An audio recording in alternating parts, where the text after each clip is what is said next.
छत्रपती संभाजीनगरचा विशाल सोनावणे लॉन्ड्रीवाला। चाल माझ्या सोबत चाल। आज आपण बोलणार आहे एका गाण्याबद्दल ज्यामध्ये सूर आहे, ताल आहे, पण लिरिक्स। आता मी या गाण्यावर काही टीका टिप्पणी करायच्या आधी माझी संजू राठोडच्या फॅन्सना हात जोडून कळकळीची बुंदी वाढून विनम्रतेची विनंती आहे। व्हिडिओ बघून जरी तुम्हाला राग आला तरी माझ्या व्हिडिओच्या कमेंट सेक्शन मध्ये कृपया लाल बांगड्या घालून कोणी शेके शेके डान्स करायची अजिबात सुद्धा गरज नाही। तुमच्या माहितीसाठी सांगतोय, संजू राठोड आणि ओंकार बल्लाळ अतिशय चांगले मित्र आहेत। तर या बघूया कवींना काय म्हणायचंय। लाल लाल कलरची बांगडी, बांगडीचा कलर लाल। यामध्ये लेखक कर्तरी प्रयोग आणि कर्मणी प्रयोग शिकवायचा प्रयत्न करतायत। यापुढे ते म्हणतायत, चाल माझ्यासोबत चाल, नाच माझ्यासोबत चाल। नाही, मला सांगा, तिच्या बांगडीचा कलर लाल आहे म्हणून तिने तुमच्यासोबत नाचायचं, तिने तुमच्यासोबत चालायचं काय गरज चालली नाही, का चालायचं? या व्हिडिओ नंतर ही व्हिडिओ जर समाजातल्या लोकांनी बघितली तर समाजातली लोक मला नावं ठेवतील, ह्यो संजू राठोडची गाणी ऐकून त्याच्यामधील लॉजिक शोधायचा प्रयत्न करत होता। समाज ऍक्सेप्ट नाही करणार मला। लेखकांनी यामध्ये कर्तरी कर्मणी बरोबर यमक अलंकाराचा पण पुरेपूर वापर केलाय, जसं की लाल चाल, गुलाबी गुलाबी गाल, हाय तिचं सोनेरी सोनेरी बाल। मला वाटतंय लेखक कॉन्व्हेंट शाळेत शिकलाय, सगळं कॉकटेल करून टाकले। संजू राठोडला माझे हात जोडून विनंती आहे, प्लीज तुम्ही फक्त गाणं म्हणत जावा। लिहायच्या टायमिंगला ती यमक जुळवायचा जे प्रयत्न तुम्ही करताय त्यासाठी तुम्ही त्या गौरवकडे पाठवत जावा। कळशीत कळशी मॅन, कळशीत कळशी।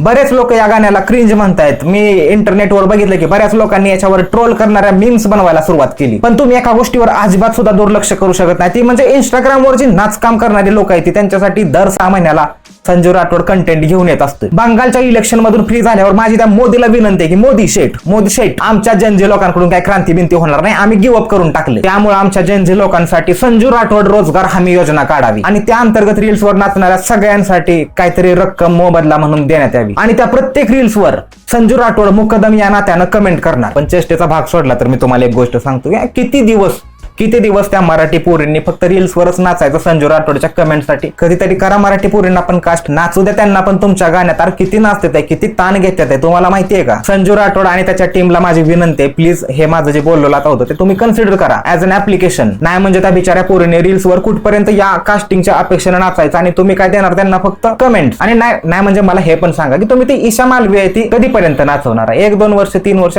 प्रत्येक गाण्यात तिलाच नाचवायची काय गरज आहे? आपल्या बी पोरी नाचवाला का? सोडून द्या, नाचा तुम्ही लाल लाल। गाण्याचा भाग जाऊ द्या। यानंतर मला लय जणांचं मेसेज आलं, म्हणजे मी एक आठवडा गायब होतो तर लोकांनी मला मेसेजवर मेसेज करून की अनुश्री मानेला हरवलंय बिग बॉसनं जबरदस्त। तुम्ही काय जरा, मी पहिल्या व्हिडिओमध्ये ज्यावेळेस बिग बॉसचा पहिला व्हिडिओ बनवलेला त्या दिवशी तू म्हणलेलं की दरवर्षी रील स्टारला जिंकून ते बिग बॉसचं काय बंद करायचे का? त्यांना दुकान ह्या लोकांकडून त्यांना भेटतं। तरी पण मी अनुश्री मानेला पूर्णपणे सपोर्ट करण्याचा प्रयत्न केला, म्हणजे आपण एक व्हिडिओ बनवून टाकलेली त्याच्यावर, अशी डेडिकेटेड व्हिडिओ। आजपर्यंत मी अशी डेडिकेटेड व्हिडिओ कोणासाठी बनवली नाही, पण तन्वी कोलते जिंकली कारण ते जिंकण्यामागं पण रिझन होतं की प्रत्येक वेळेस असे रील स्टार नाही जिंकू शकत, मग टीव्ही वाले लोक काय येतील बिग बॉस बघायला? समजते का तुम्हाला? या रील्स वाल्यांकडे 1-1, 2-2, 3-3 मिलियन फॉलोअर्स आहेत, रिलेव्हंट आहेत ते, आणि हे लोक मोबाईल बघतात, ह्यांचे ऑडियन्स मोबाईल बघतो, वोट करतं। जर वोटच केलं पटापट लोकांनी, आता सूरज चव्हाणला जिंकवण्याचं रिझन होतं कारण त्यावेळेस हाईप एवढी बनलेली आणि ते एक अँगल बनलेला इमोशनल। अनुश्रीला तसं नव्हती जिंकू शकत आणि अनुश्रीनं तो विक्टिम कार्ड वापरलंच नाही ना, तिच्याकडे पण होतं गरिबीचं विक्टिम कार्ड, ते काय झालं ना तर नाही वापरता आलं बिचारीला, आणि ती जरा जास्तच ऑनेस्ट असल्यामुळे स्कीम गणली त्याची, बाकी काय नाही। आणि जी तन्वी कोलते जिंकली तिला पण कॉंग्रॅच्युलेशन। आणि अनुश्रीला काय कामाची कमी आहे का? तिला भेटेलच कुठं ना कुठे काम, ते काय बिग बॉसच्या भरोशावर आहे का? तर दुसऱ्या कुठल्या पण रिअलिटी शो मध्ये तिला बोलवतील, मस्त TRP साठी वापर करून घेतील। काय लोकांचं म्हणणं आहे की अनुश्री जिंकल्यास तर अख्ख्या महाराष्ट्राने एक रॅली काढली असती मुंबई पासून साताऱ्यापर्यंत, अशी गाडीची ते ट्रॉफी सनरूफ मधनं बाहेर काढून असे फिरवून।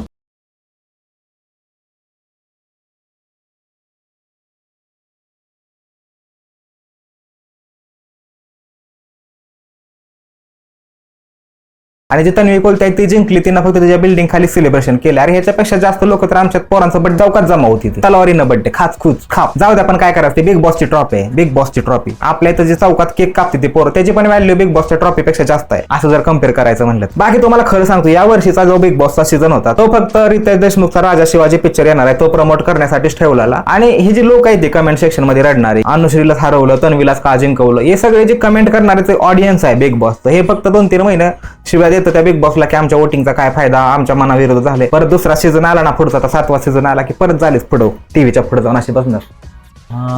18 मधल्या कोणाला सपोर्ट करू आता, कोणाला बाप बनवू, कोणाला आई बनवू?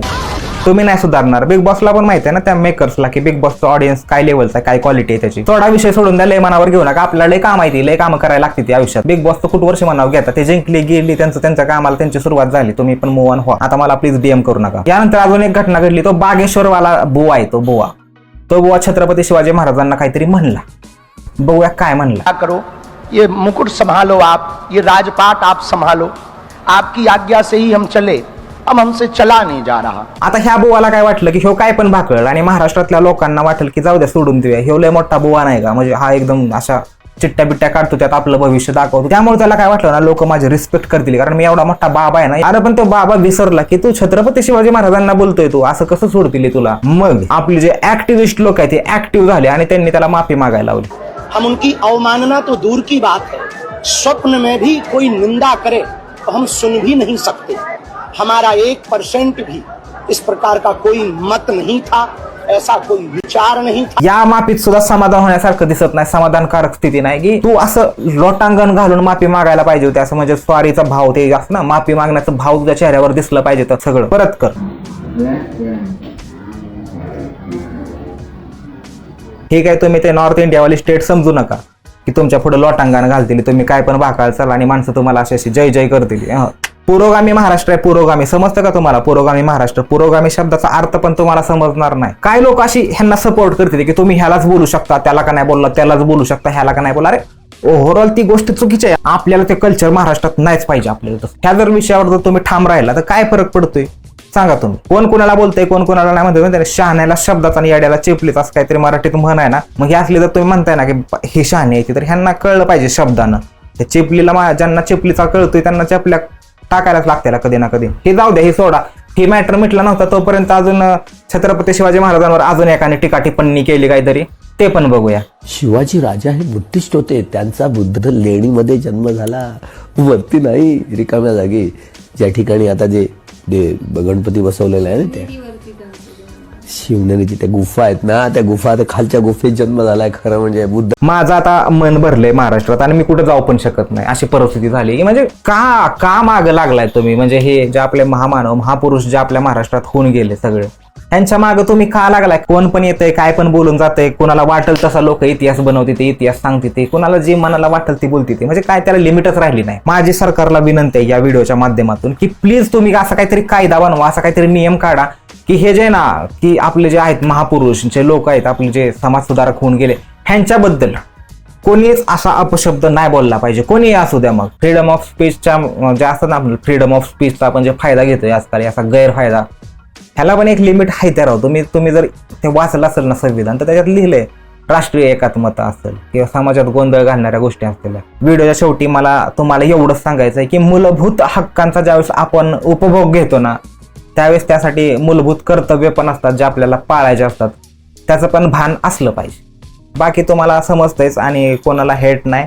उगाच कोणाच्या फॅन्सने तर माझ्या कमेंट सेक्शनमध्ये शिव्या देऊ नका प्लीज. मी शिव्या खाऊन थकलोय, माझं पोट भरलंय. धन्यवाद. लावा गाणं.